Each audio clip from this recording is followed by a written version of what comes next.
Hallelujah. प्रभु यीशु मसीह के नाम से और एक बार आप सब लोगों को धन्यवाद देते हैं। खासतौर से इस कपिल शर्मा पेज के लिए मैं धन्यवाद देता हूँ। पास्टर कपिल शर्मा के लिए, मोक्ष फाउंडेशन के लिए धन्यवाद देता हूँ। पास्टर कपिल शर्मा के द्वारा आप तक परमेश्वर के वचनों का प्रचार करने के लिए प्रभु ने एक मौका को दिया, इसी के लिए मैं परमेश्वर के नाम का धन्यवाद देता हूँ। प्रभु भला है और वह अपनी भलाई को हमारे जीवन में प्रकट करता है। इस बातों को हम समझने पाए और इस बातों को जानने पाए, क्योंकि परमेश्वर की दया और परमेश्वर के कार्य हमारे जीवन में जब लगातार होते रहते हैं तो परमेश्वर उसको पूरी करने के लिए अपनी भलाई की बातों को हमारे जीवन में प्रकट करता है। इसे हम समझने पाए और जान के उसकी दया को हम स्मरण करने पाए, इसको हम समझे। कुछ समय के लिए हम अपनी परमेश्वर की ओर अपनी नज़र को लगाए, प्रभु की दया हमारे साथ होने पाए। धन्यवाद यीशु, धन्यवाद यीशु, धन्यवाद यीशु।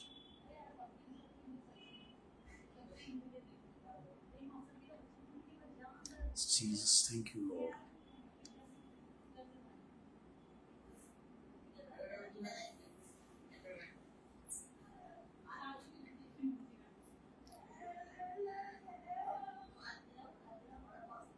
Jesus, hallelujah. धन्यवाद हो यीशु, धन्यवाद हो यीशु, धन्यवाद हो। दिल ये चाहे मेरा संग संग रहूं सदा, मर्जी हो पूरी तेरी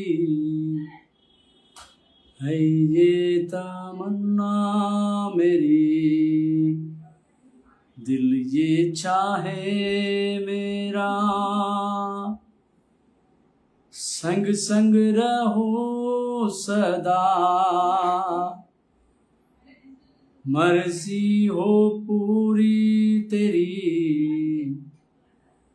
है ये तमन्ना मेरी।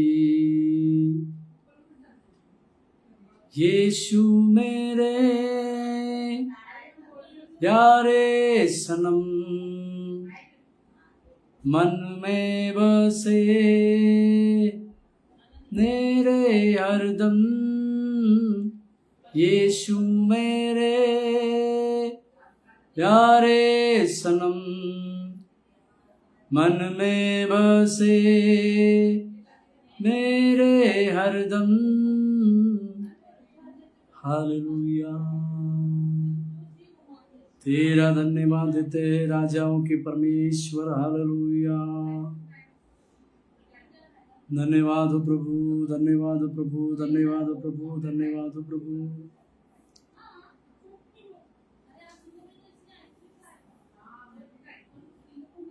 तू शक्तिमान, अद्भुत कार्य तू करता है, नहीं तेरे जैसा कोई, नहीं तेरे जैसा कोई। तू शक्तिमान, अद्भुत कार्य तू करता है, नहीं तेरे समान कोई, नहीं तेरे जैसा कोई। तू ही चला, तू ही दिखा, तू ही मुझे चलना सिखा। तू ही चला, तू ही दिखा, तू ही मुझे चलना सिखा। पवित्र तू मुझे अपनी राह दिखा, पवित्र आत्मा तू मुझे अपनी राह दिखा। हालेलुया। ओ धन्यवाद यीशु। हालेलुया। तेरी महिमा हो परमेश्वर। हालेलुया। तेरे महिमा का बादल घेरे इस जहां को, तेरे महिमा का बादल घेरे इस जहां को। हे प्रभु तू छू ले हम सभी को। हे प्रभु तू छू ले हम सभी को। महिमा महिमा महिमा महिमा हो तेरी। होसैना होसैना होसैना हो प्रभु की। जीवित परमेश्वर प्रभु तेरी दया, तेरे अनुग्रह की बातों के लिए धन्यवाद देते प्रभु। तू मदद करता है, सहायता करता है, इसके लिए धन्यवाद देते प्रभु। आज के सत्र को हम तेरे हाथों में देते हैं। तेरी दया और अनुग्रह की बातें होने पाए। आशीष दे और अनुग्रह कर, प्रभु यीशु मसीह के नाम से प्रार्थना मांग, आमीन। प्रभु यीशु मसीह के नाम से और एक बार आप लोगों को धन्यवाद देते हैं। खासतौर से पास्टर कपिल शर्मा के लिए धन्यवाद कि उनके द्वारा इस प्रकार का एक पेज में आप लोगों को तक परमेश्वर के वचनों को देने के लिए प्रभु ने एक मौका को दिया। इसी के लिए धन्यवाद देता हूँ। हमारे मसीह आत्मिक जीवन में कई प्रकार के संघर्षों को जब हम देखते हैं, कई प्रकार की चुनौतियों को जब हम देखते हैं, तो हमारे मन में एक व्याकुलता होती है। हमारे मन में एक प्रकार के प्रश्न या सवाल हमारे अंदर आते हैं, परंतु उन सवालों का जवाब, जिन सवालों के जवाब हमारे पास नहीं है, परंतु अगर हम पवित्र शास्त्र के कुछ वचनों को इस प्रकार से हम देखते हैं, तो परमेश्वर ने जिन बातों को हमारे जीवन में किया, उन सारी बातों को जब हम देखते हैं तो एक प्रकार की बात हम समझते हैं। मेरे साथ एक वचन को पढ़िएगा।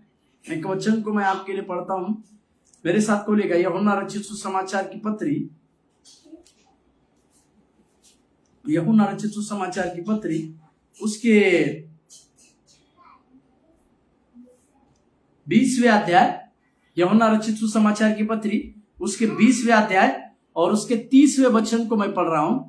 यूहन्ना रचित सुसमाचार की पत्री उसके 20वें अध्याय और उसका 30वां वचन इस प्रकार से कहता है, यीशु ने और भी बहुत से चिन्ह चेलों के सामने दिखाए जो इस पुस्तक में लिखे नहीं गए। हालेलुया। यीशु मसीह के 3.5 साल के सेवकाई के कुछ चिन्हों को और कुछ चमत्कारों को इस पवित्र शास्त्र में हम पढ़ते हैं, देखते हैं। परंतु यहाँ पर यूहन्ना एक बात को कहता है कि यीशु मसीह ने और भी बहुत सारे चमत्कार किए, यीशु मसीह ने और भी बहुत सारे चिन्हों को किए। वे सारे चिन्ह जो है इस जगह पे लिखे नहीं गए हैं बोल के हम देखते हैं।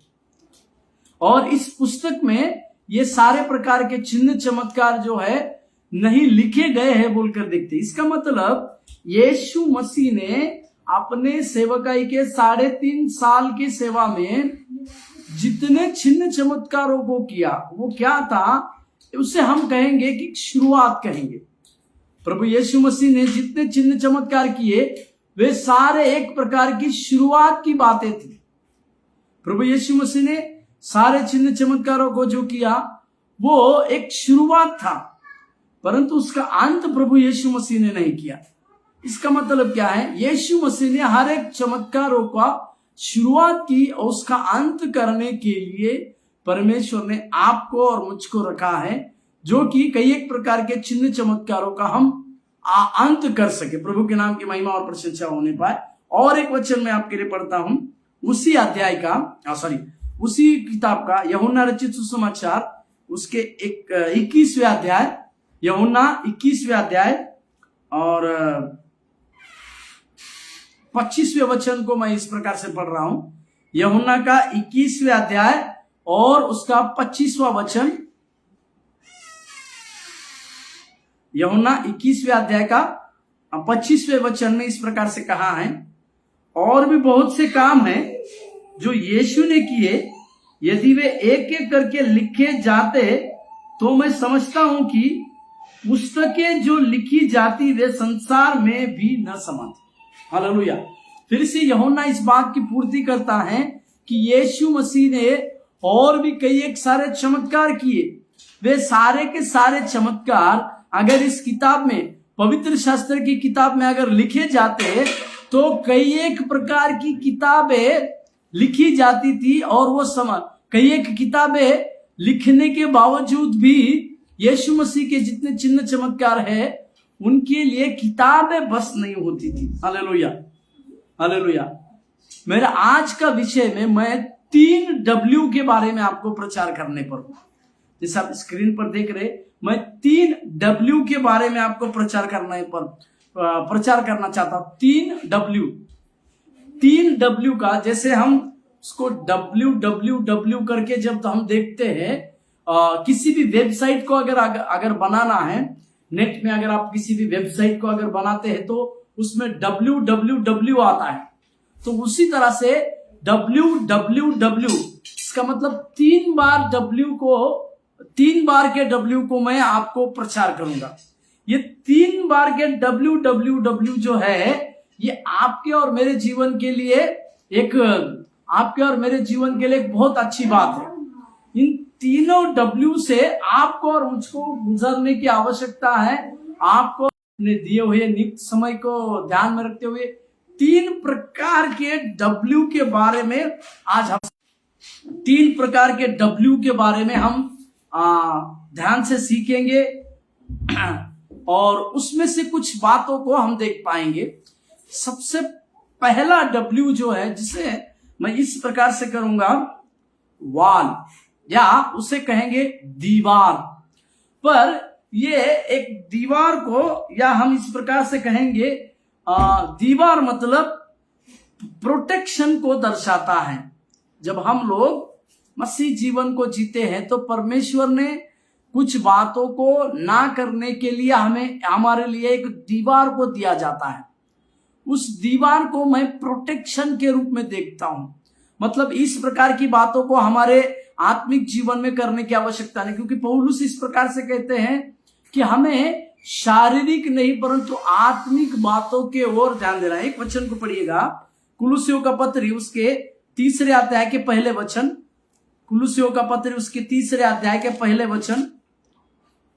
कुलुस्सियों का पत्री उसके 3 अध्याय का पहला वचन को मैं पढ़ता हूं आपके लिए। कुलुस्सियों का पत्री 3 अध्याय और पहला वचन को मैं पढ़ रहा हूं, जो आपको समझने के लिए दूसरा वचन पढ़ेंगे। कुलुस्सियों का पत्री उसके 3 अध्याय का दूसरा वचन, पृथ्वी की नहीं परंतु स्वर्गीय वस्तुओं पर ध्यान लगाओ। हालेलुया।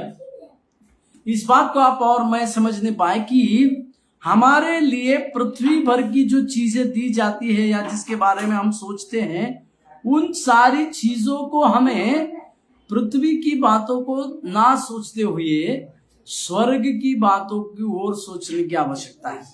और जब कभी भी हम इस स्वर्ग की बातों की ओर ध्यान देंगे तो परमेश्वर की उस अद्भुत बातों को समझने पाए, परमेश्वर के अद्भुत कार्य को हम हमारे जीवन में महसूस करने पाए, इसके लिए एक बात को हम समझिए। एक जैसे मैंने कहा वॉल, डब्ल्यू मतलब वॉल या एक दीवार। परमेश्वर अपने चुने हुए लोगों के जीवन में एक प्रकार का एक बाड़ा को बांधता है, जिसे कहते हैं एक प्रकार की दीवार। आयुब के जीवन में देखिएगा, आयुब जो खरा व्यक्ति था, जो खराई से चलने वाला व्यक्ति था, परंतु शैतान उसके बारे में इस प्रकार से गवाही देता है। मेरे साथ खोलिएगा आयुब के पत्री को खोलिएगा। आयुब के पत्री उसके पहले अध्याय में, आयुब के पत्री उसके पहले अध्याय में, आयुब के पत्री उसके पहले अध्याय और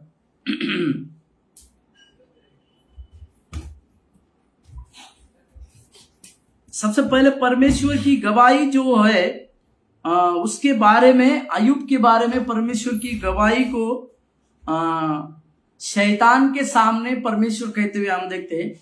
आयुब का पत्री उसके पहले अध्याय के 8वें वचन को पढ़ता हूं मैं। आयुब का पत्री उसके पहले अध्याय और उसके 8वें वचन को ध्यान देंगे। तो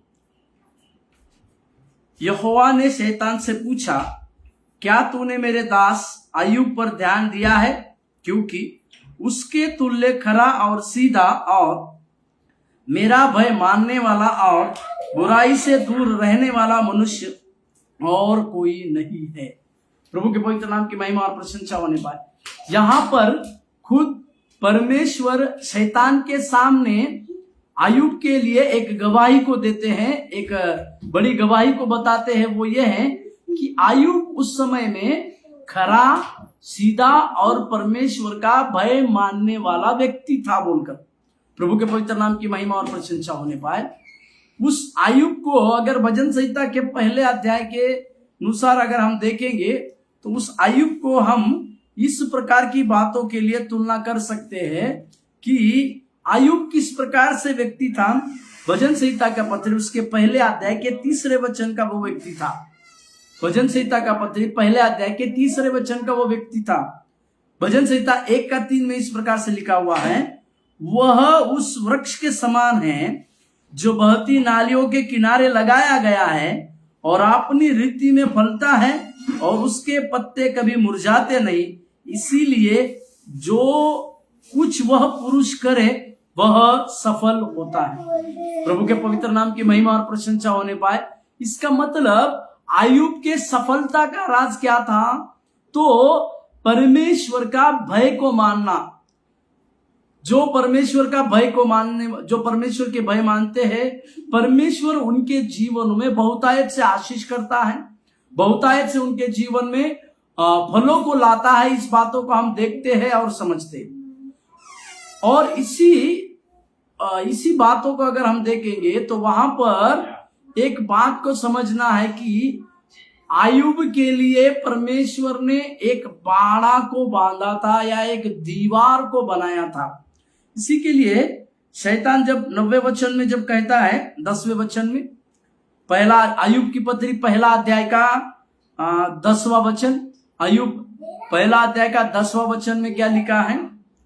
क्या तूने उसके और उसके घर की और जो कुछ उसका है उसके चारों ओर बाड़ा नहीं बांधा।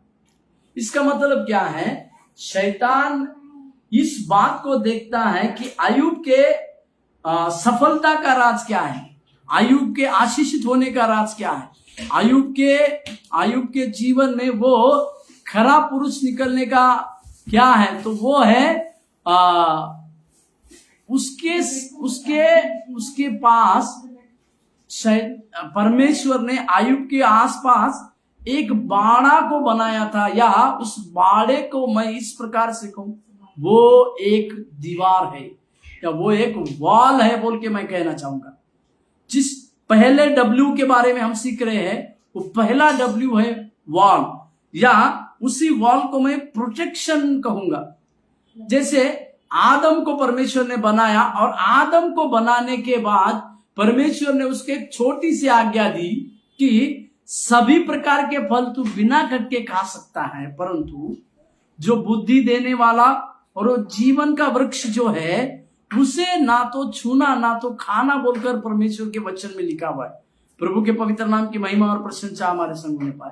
इसका मतलब क्या है? इस वॉल को मैं और एक बार इस प्रकार से कहूं, वॉल मतलब परमेश्वर का प्रोटेक्शन। प्रभु अपने बच्चों के जीवन में एक प्रकार का प्रोटेक्शन को देता है। एक शत्रु की चाल उनके जीवन में ना चले, इसी के लिए वो एक बाड़ा को बनाता है सारे विश्वासी लोगों के जीवन में। इसी के लिए भजन संहिता का 91 का पहला वचन अगर हम पढ़ते हैं तो उसमें इस प्रकार से लिखा हुआ है, जो परम प्रधान के छाए हुए स्थान में, जो परम प्रधान के छाए हुए स्थान में बैठा रहे वह सर्वशक्तिमान की छाया में ठिकाना पाएगा। ये व्यक्ति कौन है जो सर्वशक्तिमान की छाया में ठिकाना पाएगा? इसका मतलब जो परमेश्वर के प्रोटेक्शन में रहता है, जो परमेश्वर के नियम कानून के ऊपर अपने जीवन को व्यतीत करता है, वो व्यक्ति है जो परमेश्वर के ठहराए हुए या परमेश्वर के छाया में अपना ठिकाना को पाता है। इस प्रकार की बातों को ध्यान दीजिए। और दाऊद अपने जीवन में इस बातों को सीख पाया। परमेश्वर ने उसकी ओर जो दीवार को बनाई थी, वो सारी दीवार की बातों को दाऊद अपने जीवन में सीख पाया और वो ये कह पाया कि ये दीवार को लांग कर वो कुछ भी नहीं कर सकता है। इसी के लिए जब सुलेमान जब नीति वचन और इसी बातों को उसने अपना बेटा सुलेमान को सिखाया, और जब सुलेमान को सिखाता है तो सुलेमान को इस प्रकार से वो सिखाता है कि परमेश्वर के आज्ञा में बने रहना है, परमेश्वर के उस बाड़ा के साथ बने रहना है। इस प्रकार की बातों को राजा सुलेमान को वो सिखाता है। इसी के लिए नीति वचन उसके 4 अध्याय के 4 वचन को अगर हम देखते हैं, नीति वचन 4 अध्याय के 4 वचन को अगर हम देखते हैं तो उसमें इस प्रकार से लिखा है, सुलेमान कहता है, और मेरा पिता मुझे यह कहकर सिखाता था, तेरा मन मेरे वचन पर लगा रहे, तू मेरी आज्ञाओं का पालन कर, तब जीवित रहेगा। प्रभु के नाम की महिमा और प्रशंसा होने पाए।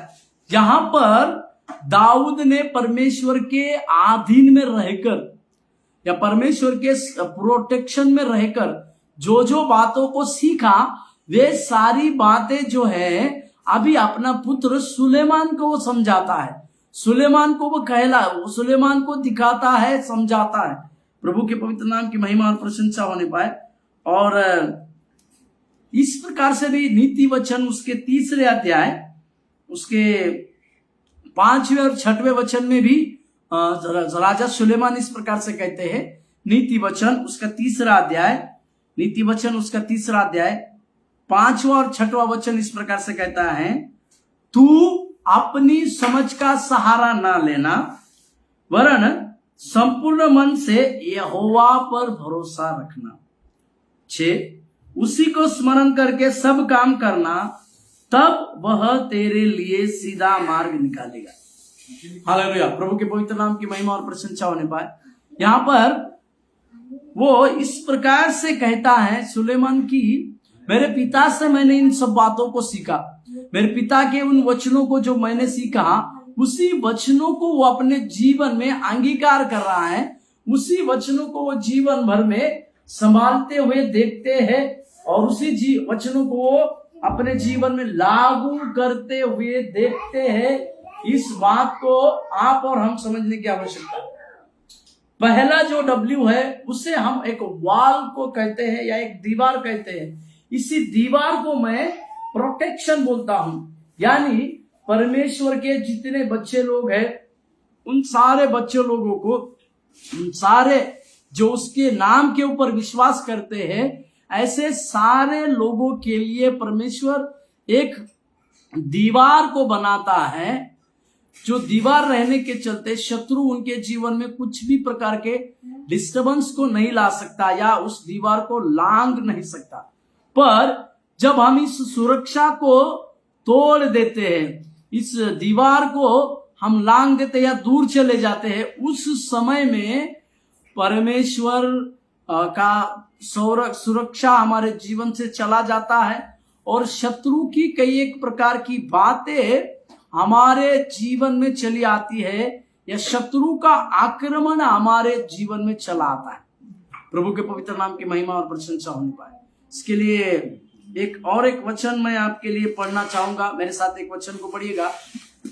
दूसरा कुरिन्थियों के पत्री उसके 10वें अध्याय, दूसरे कुरिन्थियों की पत्री उसके 10वें अध्याय उसका 3, 4 और 5वें वचन।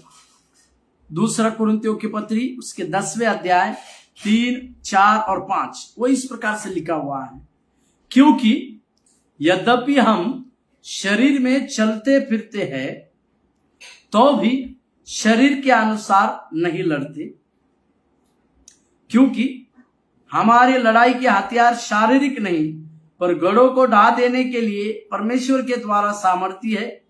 इसीलिए हम कल्पनाओं का और हर एक ऊंची बात का जो परमेश्वर के पहचान के विरुद्ध में उठती है खंडन करते हैं और हर एक भावना को कैद करके मसीह का आज्ञाकारी बना देते। ये लिखने वाला प्रेरित पौलुस है, जिसने कई कलीसियाओं का निर्माण किया। वो इस 3, 4 और 5वें वचन में एक अद्भुत गहरी बातों को कहता है कि हमें हमारे जीवन को परमेश्वर के आज्ञा के अनुसार लाने के लिए किस किस चीज का खंडन करना है, किस किस चीज को परमेश्वर के आज्ञाकारिता में लाना है, इस बातों को प्रेरित पौलुस सिखाता है। सबसे पहले वो इस बातों को कहता है कि हमारे कल्पनाओं को, दूसरी बात, और हर एक ऊंची बात जो परमेश्वर के पहचान के विरुद्ध में उठती है, तीसरा बात है, और भावना, इसको कैद कर कर मसीह का आज्ञाकारी बनाना है बोलकर लिखता है। सबसे पहली चीज है इमेजिनेशन। कई बार हम हमारे जीवन जीते समय कई एक प्रकार की कल्पनाओं के साथ जीवन बिताते हैं। मेरे जीवन में इस प्रकार से बात होना चाहिए, परमेश्वर मुझे इस प्रकार से आशीष देना चाहिए, इस प्रकार के कल्पना की बातों को हमें हमारे जीवन में कल्पनाओं से बढ़कर भी परमेश्वर कार्य करता है। इसी के लिए उन कल्पनाओं को कैद करने की आवश्यकता है। और दूसरी चीज है, कुछ बातें परमेश्वर की पहचान के विरुद्ध उठती है। ऐसी कई एक बातें हमारे जीवन में जीवन जीते समय होती है जो परमेश्वर को महिमा देने के बदले खुद की महिमा पर आती है या परमेश्वर के पहचान के विरुद्ध उठती है, या कई चीजें जो है हम इस प्रकार से करते हैं जो परमेश्वर के पहचान के विरुद्ध उठती है। तो हम लोगों को परमेश्वर के पहचान के विरुद्ध में उठने वाले सारे कामों को जो है रोकने की आवश्यकता है। और तीसरी अहम बात जो है वो ये कहता है इमोशंस, भावनाओं को भी कैद करने की आवश्यकता है।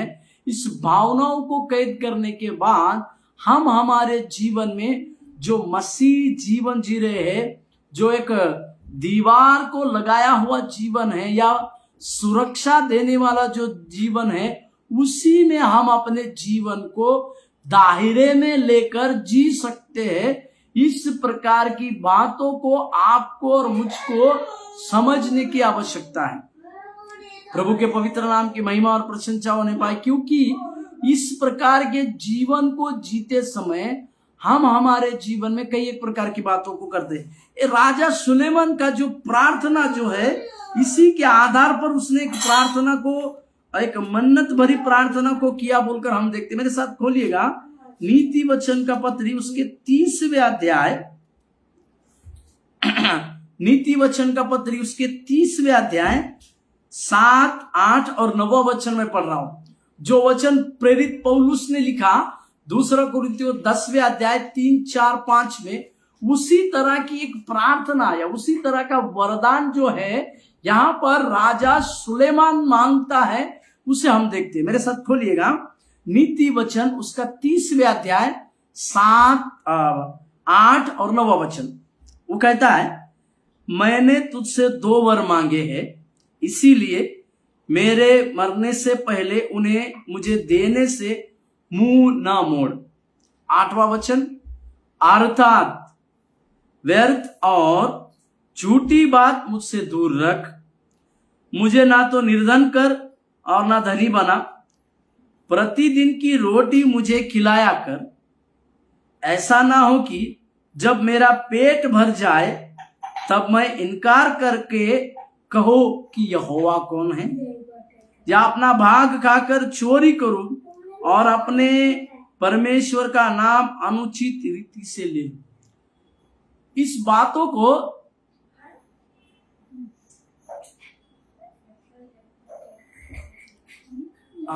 प्रोवर्ब्स, इंग्लिश में प्रोवर्ब्स बोलते हैं। नीति वचन मतलब प्रोवर्ब्स। 30वें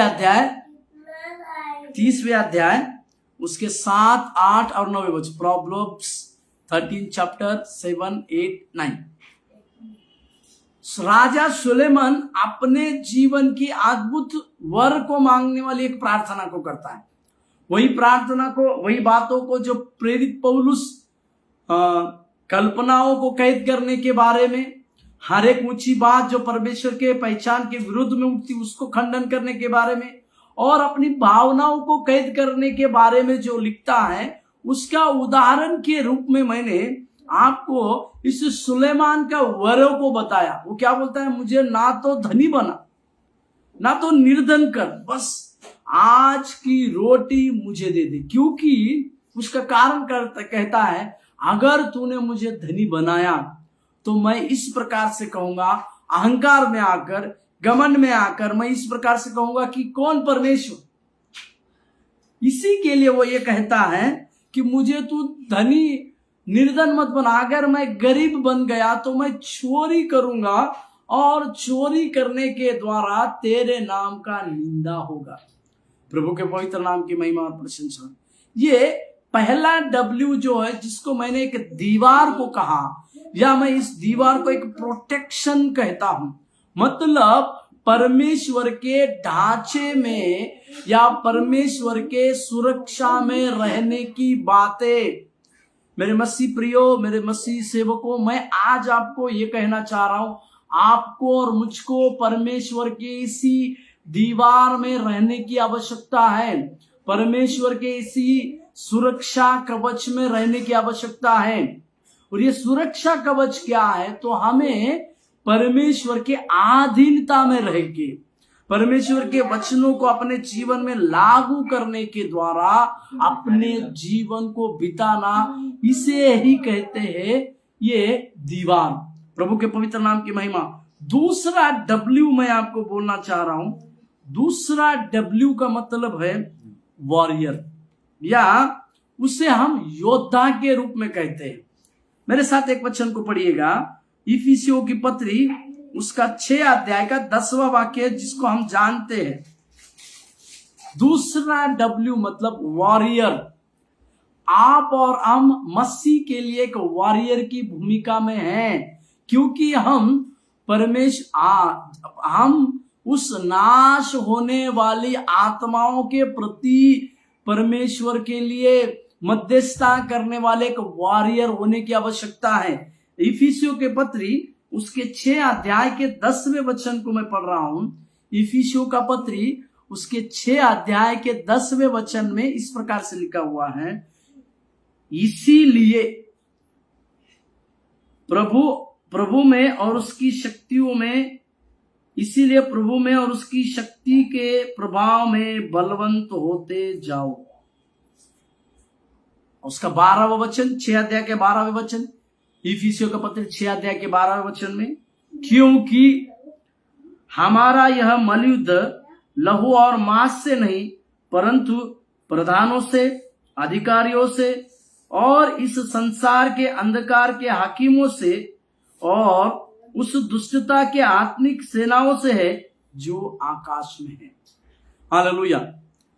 इफिसियों का पत्री उसके 6 अध्याय के जब 12वें वचन को हम पढ़ते हैं तो वहां पर प्रेरित पौलुस कहता है हमारा ये मलयुद्ध या हमारा ये युद्ध जो है लहू और मांस से नहीं परंतु अंधकार के हकीमों से है, जो इस संसार के अंधकार में, जो संसार में अंधकार जो फैलाया जाता है इसी दुष्ट सेना से है। इसी के लिए और उसका 10वां वचन अगर हम पढ़ते हैं तो वहां पौलुस पहले इस बात को लिखता है, परमेश्वर के सारी शक्ति में बलवंत होते जाओ। दूसरा W मतलब वॉरियर, मतलब एक योद्धा। और उसके 14वें वचन के अनुसार 13वें वचन 14वें वचन के अनुसार इफिसियों का पत्री 6 अध्याय 14, 15, 16, 17 ये सब अगर हम देखेंगे तो ये एक योद्धा को बनाने के लिए, एक योद्धा जो है युद्ध में जाने के लिए जिस प्रकार से अपने सारे हथियार लेता है उसी तरह से इस अंधकार के हाकिमों से युद्ध करने के लिए, इस अंधकार के शक्तियों से युद्ध करने के लिए आपको और मुझको इस प्रकार की सारे प्रकार के हथियारों को बांधना है ताकि हम लोग उस अंधकार की शक्तियों का सामना कर सके। हालेलुया, प्रभु के नाम की महिमा और प्रशंसा होने पाए।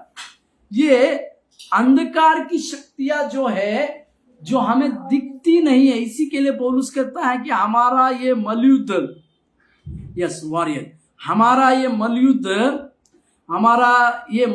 जो है, हमारा ये मलयुद्ध उस आत्मिक वो अंधकार की सेनाओं के साथ है। उस आत्मिक सेनाओं के साथ, जो अंधकार की सेना है उसके साथ लड़ना है तो हमें परमेश्वर के सारे शक्तियों में और प्रभाव में बलवंत होने की आवश्यकता है। बाइबल में कई एक वॉरियर को हम देखते हैं जिन्होंने परमेश्वर के सम्मुख में प्रार्थना का मध्यस्थता का प्रार्थना को चलाकर अपने लोगों के जीवन को जीत लिया बोलकर। मूसा को देखते हैं, जब परमेश्वर का क्रोध उनके ऊपर आया, परमेश्वर का क्रोध इजरायली लोगों पर जब चले आता है और परमेश्वर मूसा को कहता है कि तू दूर हट जा, मैं इन सारी जातियों को नष्ट करूं पर तुझसे मैं एक बड़ी जाति बनाऊंगा। तब मूसा बीच में आता है और कहता है कि परमेश्वर तू अगर इस प्रकार से करना चाह रहा है तो सबसे पहले तेरे जीवन की पुस्तिका में से मेरा नाम काट लीजिए। इसे एक योद्धा की बातों को कहूंगा मैं।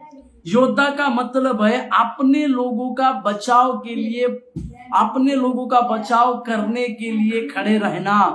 दानियल नबी के जीवन में भी अगर हम देखते हैं 6वें अध्याय के मेरे साथ खोलिए, दानियल नबी जो बहुत ही 3 राजा के समय तक वो प्रधानमंत्री रहा बोलकर हम देखते हैं, परंतु 3रे राजा के समय में दानियल के जीवन में एक बहुत बड़ी बात आई और उस बातों को और दानियल के जीवन में वो अपने परमेश्वर के लिए और राजा के लिए एक विश्वास योग्य था। इस प्रकार की बातें जब वो लोग देखे तो इसी दानियल को पकड़वाने के लिए उन्होंने कुछ षड्यंत्र को रखा बोलकर हम देखते हैं। और इसी दानियल के जीवन में उस समय में एक फरमान निकाला गया कि कुछ दिनों तक कोई भी व्यक्ति किसी भी परमेश्वर की पूजा या आराधना नहीं करना है। उस समय दानियल के जीवन में, दानियल का पत्री उसके 6 अध्याय के 10वें वचन में इस प्रकार से लिखा हुआ है। दानियल 6 अध्याय 10वां वचन, जब दानियल को मालूम हुआ कि उस पत्र पर हस्ताक्षर किया गया है तब वह अपने घर में गया जिसकी उपरोटी कोठरी की खिड़कियां यरूशलेम की ओर खुली रहती थी और अपनी रीति के अनुसार जैसा वह 3 दिन में 3 बार अपने परमेश्वर के सामने घुटने टेक कर प्रार्थना और धन्यवाद करता था, वैसा ही तब भी करता रहूं। हालेलुया, प्रभु के नाम की महिमा और प्रशंसा। एक योद्धा का काम क्या होता है, उसका उदाहरण हम दानियल के जीवन से देखते हैं। दानियल को पता है उसके विरुद्ध में एक षड्यंत्र किया गया और षड्यंत्र कर कर उसको फंसाने के लिए, उसको एक मृत्यु दंड तक उसको जाने के लिए कहा। उस समय जो राजा की बात को नहीं मानेंगे उनको एक अलग प्रकार की शिक्षा देने के बारे में भी यहां पर लिखा है।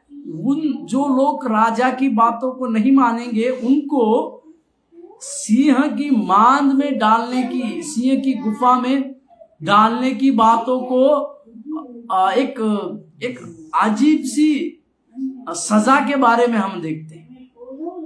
और ये जो सिंह शेर जो थे वे युद्ध के लिए तैयार किए गए वाले, जबरदस्त युद्ध के लिए तैयार किए गए हुए शेर थे और इनको कुछ दिनों तक खाना ना दिया जाता था ताकि ये युद्ध में ज्यादा से लोगों को खा पाए।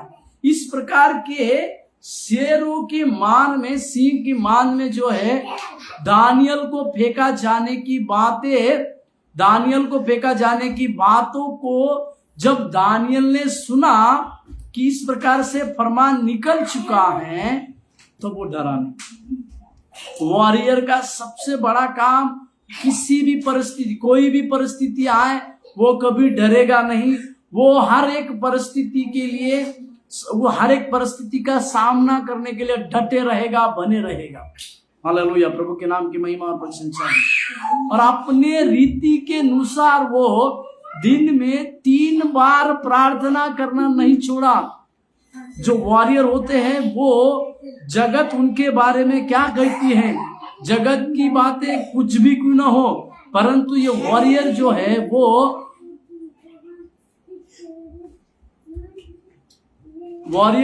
अपने जीवन में जो जीवन शैली में वो जीते हैं वे सारे जीवन शैली की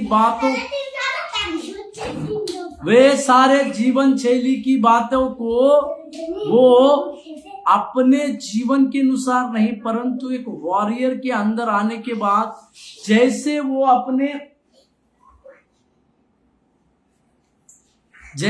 अपने जीवन को परमेश्वर के सम्मुख में रखकर जीते हैं, उसी प्रकार से रख के जीवन को जीते हैं। इस बातों को आप और हम समझ नहीं पाए, आप और हम जान नहीं पाए। प्रभु के पवित्र नाम की महिमा और प्रशंसा होने पाए, परमेश्वर की दया और हमारे जीवन में परमेश्वर के कार्य होने पाए। इस वॉरियर की भूमिका में दानियल इस प्रकार से सिद्ध रहा कि परमेश्वर ने उस शेरों के मुंह को बंद किया बोलकर देखते हैं। इसी के लिए जो वॉरियर जो है किसी भी प्रकार की भयभीत करने वाली बातों को लेकर कभी डरेंगे नहीं। परमेश्वर ने जो बातों को दिया है उसी बातों के अनुसार वह काम करेंगे बोलकर आप और हम समझने पाए और जानने पाए। तीसरा एक वचन को और एक पढ़ते हैं मेरे साथ। नीति वचन 16 का 32 को पढ़ेंगे। नीति वचन 16वें अध्याय के 32वें वाक्य। नीति वचन 16वें अध्याय के 32वें वाक्य, उसमें इस प्रकार से कहा है, विलंब से क्रोध करना वीरता से और अपने मन को वश में रखना नगर को जीत लेने से उत्तम है। हालेलुया।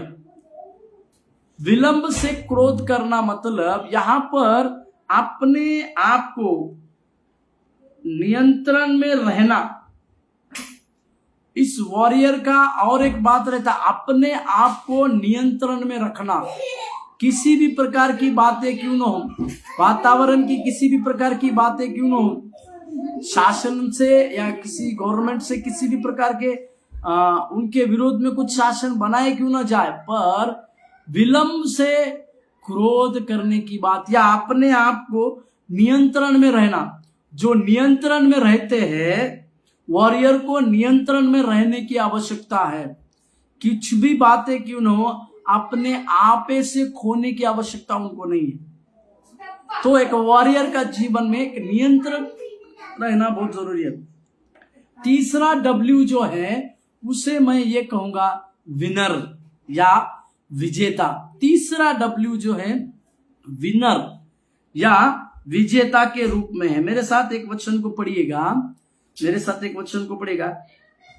ये विनर का मतलब जो है, विनर मतलब एक जीतने वाला। मेरे साथ एक वचन को पढ़िएगा, पहला तीमुथियुस का पत्री, पहला तीमुथियुस का पत्री, वहां पर पौलुस, दूसरा तीमुथियुस निकालिए, दूसरा तीमुथियुस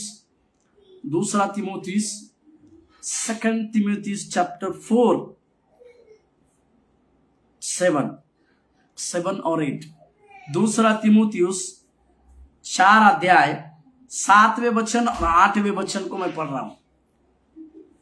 मैं अच्छी कुश्ती लड़ चुका हूं, मैंने अपनी दौड़ पूरी कर ली है, मैंने विश्वास की रखवाली की है। भविष्य में मेरे लिए धर्म का वह मुकुट रखा हुआ है जिसे प्रभु जो धर्मी और न्यायी है मुझे उस दिन देगा, और मुझे ही नहीं वरन उन सबको भी जो उसके प्रकट होने को प्रिय जानते हैं। हालेलुया। 7वां वचन, वो विनर के रूप में, पौलुस अपने आप को एक विनर के रूप में देखता है। पौलुस अपने आप को एक विनर मानता है और उस विनर के रूप में पौलुस अपने आप को देखता है। इसको हम देख नहीं पाए और समझ नहीं पाए। वो इस प्रकार से कहते, मैं अच्छी कुश्ती लड़ चुका हूं। उसकी कुश्ती का मतलब क्या था? जिस दमिश्क के रास्ते से जाते समय परमेश्वर ने उसको इनकाउंटर किया, परमेश्वर ने उसको बुलाया, परमेश्वर ने उसको पकड़ा, उस दिन से लेकर जो कार्य के लिए पौलुस को परमेश्वर ने बताया था, उस कार्य को करने के लिए वो लगातार अपने जीवन में दौड़ते गया। और इसी के द्वारा उसने कई एक प्रकार के कलीसियाओं का निर्माण किया। उसने कई एक प्रकार के नए नियमों में कई एक प्रकार की पत्रियों को भी लिखा। इसका कारण यह है सिर्फ कि जिस दौड़ के लिए परमेश्वर ने इसी पौलुस को पकड़ा था, उसी दौड़ को पूरा करने के लिए वो था, और अंत में उसने इस दौड़ को पूरा किया। मतलब पौलुस इस पत्री के बाद, दूसरा तीमुथियुस की पत्री जब खत्म हो गई, उसके बाद पौलुस का सिर काट दिया गया। इस बात को हम जानते हैं, परंतु वो अपने आप को एक विजेता के रूप में घोषित करता है और अपने आप को एक विजेता मानता है कि मैंने अच्छी दौड़ ली है, मेरे लिए एक मुकुट परमेश्वर ने रखा है, उस मुकुट के लिए मैं जा रहा हूं, या उस मुकुट के लिए मैं पाने की ओर दौड़ता चला जा रहा हूं बोलकर वो इस प्रकार से कहते हुए देखते हैं और जानते हैं। इसका मतलब पौलुस अपने जीवन काल में इस बात को समझ पाया कि, और एक वचन को हम अगर देखेंगे पौलुस की भाषा में, तो दूसरा तीमुथियुस की पत्री उसके दूसरे अध्याय 4था वचन 4 या 5 वचन, दूसरा तीमुथियुस 2 अध्याय 4 वचन और 5वें वचन को देखिएगा। उसमें जब कोई योद्धा लड़ाई पर जाता है तो इसीलिए कि वो अपने भर्ती करने वालों को प्रसन्न करे, अपने आप को संसार के कामों में नहीं फंसाता। 5वां, फिर अखाड़े में लड़ने वाला यदि विधि के अनुसार ना लड़े तो मुकुट नहीं पाता। हालेलुया। यहां पर पौलुस जो है विधि के साथ लड़ने वाले व्यक्तियों को वो विनर की घोषणा होगी बोलकर देखते हैं। मतलब आपको और मुझको अगर विनर बनना है तो हमें आपको और मुझे अगर एक विनर बनना है तो हमें वेदी के साथ दौड़ने की आवश्यकता है। और अपने जीवन काल में जब तक पौलुस इस जीवन में था, उसने इस वेदी के साथ दौड़ा और वो उसके लिए एक जीवन का मुकुट रखा गया है और वो उस मुकुट का हकदार है बोलकर हम देखते हैं। और एक वचन को पढ़ेगा मेरे साथ, पहला कुरिन्थियों का 9:26, पहला कुरिन्थियों के पत्र 9वें अध्याय के 26वें वाक्य,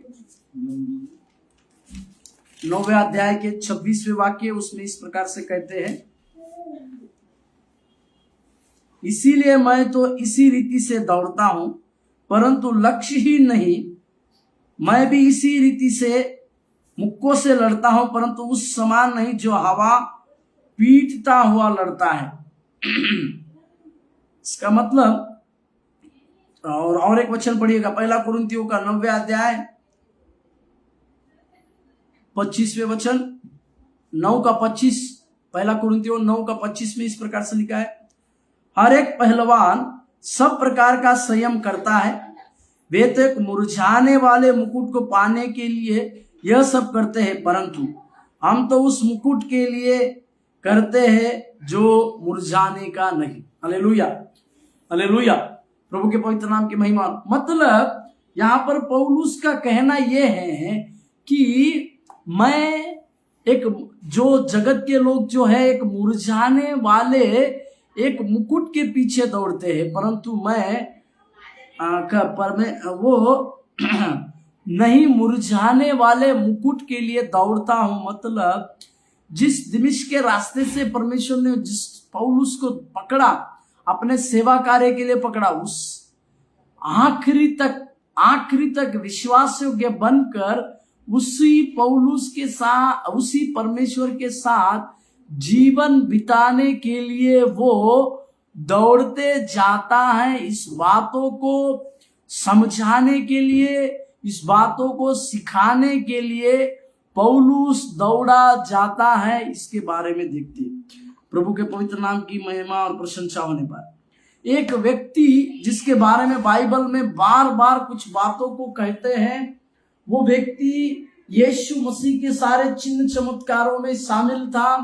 वो व्यक्ति हर एक बात में यीशु का एक गवाही था, और परमेश्वर ने किसी को नहीं परंतु इसी को कहा, मैं तेरे ऊपर अपनी कलीसिया बनाऊंगा बोलकर। उस व्यक्ति का नाम पतरस है। परंतु इस पतरस के जीवन में वो एक समय इस प्रकार से आता है कि वो अपने जीवन को वो हारा हुआ महसूस करता है कि गेत्सेमनी का बाग में यीशु मसीह जब कहते हैं कि मेरे साथ तुम थोड़ा समय प्रार्थना में बिताओ, तो वो सो जाता है। फिर यीशु मसीह अंतिम भोज में यूहन्ना के 13वें अध्याय में जब 6 लोगों के पैर धोते हैं, तो वो ये मना कर देता है, परंतु परमेश्वर यीशु मसीह उसको उसी बात में भी वो हार जाता है। फिर मुर्ग बाग देने से पहले 3 बार तो मेरा इनकार करेगा बोलकर जब कहलाते हैं, तो उसमें भी वो हार जाता है। और जब यीशु मसीह अपने मृत्यु के विषय की भविष्यवाणी कहते हैं, तो उनको अलग ले जाकर कहता है कि आपके साथ ऐसा ना। मतलब एक व्यक्ति जिसका नाम पतरस है, वो 6 बार अपने जीवन में लगभग हार गया, लगभग पूरे जीवन में वो हार गया था, परंतु यीशु मसीह की एक नजर उसको एक विजेता बनाई, जिसके बारे में आप और हम जानते हैं। मेरे साथ एक वचन को पढ़ेगा, लूका रचित सुसमाचार 22वें अध्याय, लूका रचित सुसमाचार की पत्री 22वें अध्याय, लूका रचित सुसमाचार की पत्री 22वें अध्याय, लूका रचित सुसमाचार 22वें अध्याय 61वें और 62वें वचन को देखिए, पर 61वें वचन के ऊपर ध्यान दीजिए। लूका रचित सुसमाचार 22वें अध्याय 61वें वचन, लूक चैप्टर 22 वर्स 61। तब प्रभु ने घूमकर पतरस की ओर देखा, हालेलुया, और पतरस को प्रभु की बात याद आई जो उसने कही थी, आज मुर्ग बाग देने से पहले तू 3 बार मेरा इनकार करेगा। 62, और वह बाहर निकलकर फूट फूट कर रोई। परंतु मैं उस वचन की ओर आपका ध्यान आकर्षित, तब प्रभु ने घूम कर पतरस को देखा। Hallelujah, hallelujah. इस नजर से पतरस की बहुत पहचान थी, क्योंकि मत्ती के 4 अध्याय में, मत्ती के जब परमेश्वर यीशु मसीह इसी पतरस को जब जाल नदी में डालते हुए मछलियां पकड़ते हुए देखते, तो पतरस को परमेश्वर ने नजर से देखकर कहा कि ये पतरस, तू मेरे पीछे होले, मैं तुझे मनुष्य को पकड़वाने वाला बनाऊंगा। यीशु मसीह की नजर से एक अभिषेक जब पतरस के जीव ऊपर जाता है, और वो पतरस परमेश्वर की सेवा कार्य करने के लिए उनके पीछे चले आता है। अभी दिन में 6 बार हारा हुआ एक पतरस है, उसके जीवन में क्या हो रहा है? आसानी से यीशु मसीह को इनकार कर रहा है। आसानी से यीशु मसीह कहते हैं कि मेरे साथ थोड़ा प्रेयर करो, प्रार्थना करो, समय बिताओ, तो वो हार जाता है। हर क्षेत्र में एक ही दिन में 6 बार हारा हुआ है। परंतु बाइबल बतलाती है प्रभु ने घूम कर उसे देखा। इसका मतलब तुम पतरस तुम लाख बार क्यों हारे हो, उससे कोई मतलब नहीं, परंतु मेरी एक नजर तुम्हें विजेता बनाने के लिए पर्याप्त है। मेरी एक नजर तुम्हें बड़ा से बड़ा विजेता बनाने के लिए काफी है। और परमेश्वर यही चाहते हैं अपने बच्चों से। जो बच्चे उसके बच्चे जो है वो, शायद आप हम में से कोई हारा हुआ महसूस कर रहा हो अपने आप को, शायद हम में से कोई अपने आप को किसी प्रकार के निराशा के चलते हारा हुआ महसूस करता हो, परंतु परमेश्वर का एक नजर हमारे लिए काफी है, हमें एक विनर बनाने के लिए। क्योंकि हमारा परमेश्वर हमें विनर बनाने वाला परमेश्वर है। क्योंकि वो परमेश्वर हमें जगत में से हमें इसी के लिए चुना है ताकि हम लोग एक विनर का जीवन जिए। इसी के लिए जब हारे हुए पतरस के लिए परमेश्वर का एक नजर काफी है, उसी तरह से आपके लिए और मेरे जीवन के लिए भी। शायद हम सेवकाई में हार रहे हैं, शायद हम दिन भर की कुछ बातों में हार रहे हैं, शायद आप पारिवारिक जीवन में हार रहे हैं, शायद आपकी प्रार्थना का उत्तर जवाब नहीं आ रहा, इसी के लिए आप हार रहे हैं। परंतु मैं आज आपको एक उत्साहित करना चाहता हूं, प्रभु का एक नजर आपको हारे हुए से जीत में लाने के लिए पर्याप्त है। इसी के लिए गीत को हम गाते हैं। एक नजर काफी है मुझे, एक वचन काफी है मुझे, एक नजर काफी है मुझे, एक वचन काफी है मुझे। यीशु यीशु सिर्फ तू ही काफी है मुझे। यीशु यीशु सिर्फ तू ही काफी है मुझे। तू नहीं तो मैं कुछ भी नहीं, तेरा ही प्यार बस काफी यही। तू नहीं तो मैं कुछ भी नहीं, तेरा ही प्यार बस काफी यही। यीशु यीशु सिर्फ तू ही काफी है मुझे। यीशु यीशु सिर्फ तू ही काफी है मुझे। मेरे प्रियो, हमारी हार में भी परमेश्वर हमें एक विजय देने वाला प्रभु। इसी के लिए उस परमेश्वर के हाथ के नीचे बलवंत बने ताकि वो हमें एक दिन शिरोमणि बनाए। प्रार्थना। स्वर्गीय परमेश्वर प्रभु, तेरी दया और अनुग्रह की बातों के लिए धन्यवाद। तू मदद करता है, सहायता करता है, इसी के लिए धन्यवाद देते परमेश्वर। तेरी सारी बातों के लिए धन्यवाद प्रभु। तो हमें एक दीवार, वॉरियर और विनर बना के रखा है, इसी के लिए धन्यवाद। 3 W के द्वारा परमेश्वर तूने कई एक लोगों से बातचीत किया, इसी के लिए धन्यवाद। तेरी सारी बातों के लिए धन्यवाद, तेरे सारे कार्यों के लिए धन्यवाद। कार्य कर और मदद, यीशु मसीह के नाम से प्रार्थना मांग, आमीन आमीन। प्रभु आप लोगों का आशीर्वाद। धन्यवाद।